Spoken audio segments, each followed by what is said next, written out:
Hello friends, welcome to નવ Gujarat academy. આપણે જે કોમ્પ્યુટરની લેક્ચર સિરીઝ શરૂ કરી હતી તેમાં આજે આપણે ત્રીજો લેક્ચર શરૂ કરવા જઈ રહ્યા છીએ. Before start this lecture please ચેનલને સબસ્ક્રાઇબ જરૂરથી કરજો અને બેલ આઇકન દબાવજો જેથી તમને આવનારા લેક્ચર્સની નોટિફિકેશન મળી શકે. લાસ્ટ લેક્ચર્સમાં આપણે સેક્શન 1ની અંદર 1.2 સુધી જોયું હતું અને આ સેશનમાં આપણે 1.3 જોઈશું. 1.3 જે ફાઇલ્સ એન્ડ ફોલ્ડર મેનેજમેન્ટ. હવે ફાઇલ્સ અને ફોલ્ડર મેનેજમેન્ટમાં ઓલવેઝ ગવર્મેન્ટની પરીક્ષામાં મોસ્ટલી ક્વેશ્ચન પૂછાતા જ હોય છે, બરાબર. હવે ફાઇલ શું છે એ સૌથી પહેલાં આપણે જોઈએ. ફાઇલ એટલે જે ઇન્ફોર્મેશન જેની અંદર આપણે સ્ટોર કરીએ છીએ, બરાબર, એને ફાઇલ્સ કહેવામાં આવે છે. પહેલો જ ક્વેશ્ચન આપણો બની શકે છે કે ઇન્ફોર્મેશન સ્ટોર કરો છો એને શું કહેવામાં આવે છે? એને ફાઇલ કહેવામાં આવે છે. એના બે પાર્ટ હોય છે, એક નેમ અને એક એક્સટેન્શન. એટલે લેફ્ટ સાઈડ હોય છે એને નેમ કહેવામાં આવે છે અને રાઈટ સાઈડને એક્સટેન્શન કહેવામાં આવે છે, જે પીરિયડથી અલગ થાય છે. એને ડોટ પણ કહી શકો કે તમે પીરિયડ કહો. હવે નેમ છે એ લેફ્ટ સાઈડ પર છે એટલું યાદ રાખજો અને એક્સટેન્શન રાઈટ સાઈડ પર હોય છે. હવે જે ફાઇલ જ્યાં આપણે સ્ટોર કરીએ છીએ એને ફોલ્ડર કહેવામાં આવે છે. Window store file in a folder અને એક આવો કંઈક પાથ હોય છે એનો, બરાબર. હવે આપણે આનું એક ડેમોન્સ્ટ્રેશન જોઈ લઈએ અને કેવા ક્વેશ્ચન બની શકે છે એ એક બે ક્વેશ્ચનનું તમને એક્ઝામ્પલ આપીશ. સૌથી પહેલાં આપણે એક ફોલ્ડર બનાવી દઈએ. હું અહીંયા એક ફોલ્ડર બનાવું. બાય ડિફોલ્ટ ઓલવેઝ ફોલ્ડર એક ન્યૂ ફોલ્ડર હોય છે, આ યાદ રાખજો.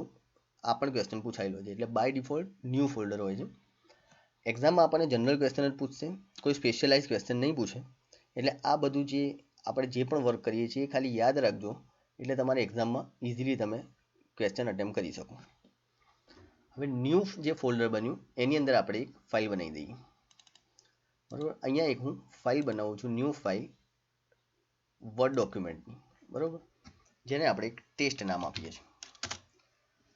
હવે આ ફાઇલમાં જે લેફ્ટ સાઈડ છે આ નામ થયું અને જે રાઈટ સાઈડ છે એનું એક્સટેન્શન થયું DOCX, બરાબર. એટલે ડોક્યુમેન્ટ ફાઇલ જે વર્ડની ફાઇલ હોય એમાં DOC એક્સટેન્શન પણ આવે છે અને DOCX એક્સટેન્શન પણ આવે છે, બરાબર. યાદ રાખજો. અને એને સેપરેટેડ બાય એટલે અલગ શાનાથી કરે છે? ડોટથી. નામ અને એક્સટેન્શનને પીરિયડ કા ડોટથી અલગ કરે છે. હવે આ ફાઇલમાં હું કંઈ પણ લખીશ અને એને હું સેવ કરીશ, બરાબર. તો એની અંદર શું થયું? આપણે જે પણ ઇન્ફોર્મેશન છે એને અમે સ્ટોર કરી દીધી, જેથી નેક્સ્ટ ટાઈમે હું એને ઓપન કરીશ એટલે ઇન્ફોર્મેશન મને દેખાશે, બરાબર. હવે આપણે પાથ જોવો હોય તો જે ઉપર અહીંયાથી આપણે એનો પાથ જોઈ શકીએ છીએ કે આ કોમ્પ્યુટરમાં આ ન્યૂ ફોલ્ડરની અંદર, બરાબર, આ છે એનો પાથ. હવે હું અહીંયા રાઈટ ક્લિક કરી અને એની પ્રોપર્ટીમાં પણ જોઈ શકું છું કે લોકેશનમાં અહીંયા મને એનો પાથ બતાવશે. ડી કોમ્પ્યુટર ન્યૂ ફોલ્ડરની અંદર test.docx નામની ફાઇલ આપણી છે, બરાબર. હવે આપણે આગળ વધીએ. આ એક ફાઇલ છે અને આવી રીતે જ આપણે ફોલ્ડર પણ બનાવીએ છીએ. હવે આ ફાઇલ અને ફોલ્ડરમાં અમુક વસ્તુ એવી છે કે જે કેરેક્ટર એ લોકો અંદર એક્સેપ્ટ નથી કરતું, બરાબર. એવા કેરેક્ટર છે સ્લેશ છે, કોલન છે, સ્ટાર છે, પછી ક્વેશ્ચન માર્ક છે, કોટ છે, લેસ ધેન ગ્રેટર ધેન, બરાબર. એટલે આ બધા કેરેક્ટર એ એક્સેપ્ટ નથી કરતું. એટલે આ કેરેક્ટર ખાલી યાદ રાખજો, જે આ ફાઇલમાં પણ એક્સેપ્ટ નથી કરતું અને ફોલ્ડરમાં પણ સેમ જ વસ્તુ છે જે એક્સેપ્ટ નથી કરતું. આગળ વધીએ છીએ. Managing PC resource with my computer. My computer એટલે આપણને ખ્યાલ હશે માય કોમ્પ્યુટર. હું અહીંયાથી આમાં જઈશ એટલે આ કોમ્પ્યુટર જે બતાવે છે એને આપણે માય કોમ્પ્યુટર કહીએ છીએ, બરાબર. હવે એ માય કોમ્પ્યુટરમાં તમે જ્યારે ઓપન કરો છો તો એની અંદર જે તમે ડિસ્કના જે પાર્ટ પાડ્યા હોય છે તમારી હાર્ડ ડિસ્કના એ તમને દેખાશે, બરાબર. એની અંદર જઈને તમે ફોલ્ડરને કોપી કરી શકો છો, કાં એને મૂવ કરી શકો એ જગ્યાથી બીજી જગ્યાએ, કાં એને ડિલીટ કરી શકો છો, બરાબર. આ રીતે હોય છે. આ આપણી એક ડ્રાઈવ છે, સી ડ્રાઈવ. આ ફ્લોપી ડિસ્ક છે જે એ ડ્રાઈવ બને છે, બરાબર. અને આ સીડીની ડિસ્ક છે, બરાબર, સીડી ડ્રાઈવ છે જેને આપણે ડી ડ્રાઈવ છે. એટલે ઓલવેઝ જે ફ્લોપી ડિસ્ક હોય એ હાર્ડ ડિસ્કની જે ડ્રાઈવ બનાવીએ એના પહેલાંનો જે કેરેક્ટર લે, એટલે આ સી ડ્રાઈવ એટલે સૌથી પહેલો એ કેરેક્ટર આવશે, બરાબર. પછી સપોઝ હાર્ડ ડિસ્ક છે તો હાર્ડ ડિસ્કમાં સી કેરેક્ટર હશે અને સી કેરેક્ટર પછી જે સીડી ડ્રાઈવ છે એનો કેરેક્ટર બનશે. સપોઝ અહીંયા બીજી એક તમે હાર્ડ ડિસ્કમાં એક પાર્ટ પાડ્યો ડી, તો ડી પછી અહીંયા ઈ કેરેક્ટરવાળી સીડી ડ્રાઈવ બનશે, બરાબર. અને જે લેફ્ટ સાઈડનો જે પાર્ટ છે ને એને એક્ટિવ પેન કા ટાસ્ક પેન પણ કહેવામાં આવે છે. આ યાદ રાખજો, આ કદાચ ક્વેશ્ચન પૂછાઈ શકે કે લેફ્ટ સાઈડના પાર્ટને શું કહેવાય છે, એને એક્ટિવ પેન કા ટાસ્ક પેન કહેવામાં આવે છે. Managing files with my document. By default તમારા જેટલા પણ ડોક્યુમેન્ટ હોય, જેમ કે વર્ડના ડોક્યુમેન્ટ હોય, પીડીએફ ફાઇલ હોય, એ બધી બાય ડિફોલ્ટ તમારા ડોક્યુમેન્ટ્સમાં સ્ટોર થાય છે, બરાબર. આપણે ડોક્યુમેન્ટ જોઈ લઈએ. અહીંયા જશો એટલે આ તમારે ડોક્યુમેન્ટ બતાવશે, બરાબર. હવે ડોક્યુમેન્ટ જોડે આપણે બીજી એક બે વસ્તુ હતી એ પણ જોઈ લઈએ છીએ, જેમ કે managing window with control panel અને બીજી અમુક વસ્તુ હતી accessories, internet tools and system tools, internet utilities and system tools. એટલે આ બધું આપણે એક જોડે જોઈ લઈએ કે ક્યાંથી આપણને મળશે, બરાબર. એટલે સૌથી પહેલાં આપણે કંટ્રોલ પેનલમાં જતા રહીએ. આ કંટ્રોલ પેનલ છે આપણું.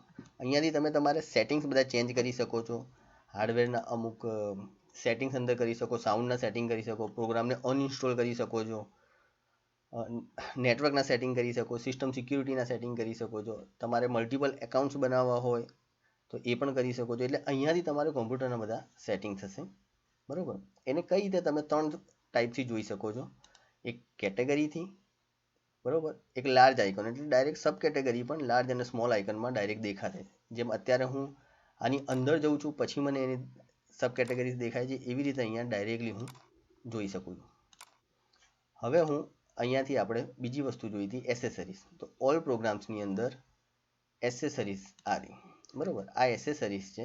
એસેસરીઝમાં તમારે જે બાય ડિફોલ્ટ જ્યારે વિન્ડો તમે ઇન્સ્ટોલ કરશો ત્યારે જે બધી એપ્લિકેશન આવે છે, જેમ કે કેલ્ક્યુલેટર છે, કમાન્ડ પ્રોમ્પ્ટ છે, પેન્ટ છે, જનરલ આપણે બધી યુઝ કરતા હોઈએ, પેન્ટ, નોટપેડ, કેલ્ક્યુલેટર, બરાબર, એ બધી અંદર આવે છે. પછી આપણે એક સિસ્ટમ ટૂલ્સ જોયું હતું. સિસ્ટમ ટૂલ્સમાં પણ બાય ડિફોલ્ટ બધી વસ્તુ આવે છે, પણ એ કેવી હોય છે કે જે ઇન્ટરનેટના રિલેટેડ હોય, જેમ કે ઇન્ટરનેટ એક્સપ્લોરર હોય, કાં ભાઈ તમારે ડિસ્ક ક્લીનઅપ કરવી હોય, બરાબર, તમારી ડિસ્કમાં અનનેસેસરી જે ફાઇલ હોય એને બધી ક્લિયર કરવી હોય, એ બધા માટે. હવે ડિસ્ક ક્લીનઅપ ને બધું શું છે આપણે આગળ જોઈશું. અત્યારે ખાલી આટલું રાખો કે સિસ્ટમ ટૂલ્સમાં શું આવે છે, બરાબર. એકવાર તમે વિડીયો પોઝ કરી અને ખાલી જોઈ જજો કે અંદર શું આવે છે, બરાબર. એટલે આપણે એસેસરીઝ જોઈ લીધું. એસેસરીઝની અંદર ઇન્ટરનેટ યુટિલિટીઝ એટલે ઇન્ટરનેટ એક્સપ્લોરર જોઈ લીધું, બરાબર. સિસ્ટમ ટૂલ્સ જોઈ લીધું. એટલે આ બધી વસ્તુઓ આપણે જનરલ જે ખાલી એક્ઝામની અંદર પૂછાઈ શકે છે કે સિસ્ટમ ટૂલ્સમાં શું આવે, એસેસરીઝમાં શું આવે છે, બરાબર. એટલે આપણે કોઈ સ્પેશિયલાઇઝ સબ્જેક્ટ નહીં આવે, આ રીતે જ આપણને પૂછશે. જે તમે ઓલરેડી બિનસચિવાલયનું 2016નું પેપર ઉઠાવીને જોઈ શકો છો કે આવી નોર્મલ વસ્તુ પૂછી હતી કે ફોલ્ડરને રાઇટ ક્લિક કરો અને રીનેમ કરવું હોય કે ફોલ્ડરનું નામ બદલવું હોય તો એના માટે કયો ઓપ્શન છે, તો રીનેમ ઓપ્શન છે. એ બધું આપણે અંદર કવર થઈ જ જશે, બરાબર. એટલે ખાલી લેક્ચર ધ્યાનથી સાંભળજો, જોજો અંદર. પછી આપણે એક લેક્ચર જેવું ફિનિશ થશે બધા એ પછી આપણે એક ક્વેશ્ચન આન્સરની એક સિરીઝ લઈ લઈશું, એટલે તમારું કોમ્પ્યુટરમાં બધું ક્લિયર થઈ જાય. So thank you guys. ચેનલને લાઈક સબસ્ક્રાઈબ કરવાનું ના ભૂલતા.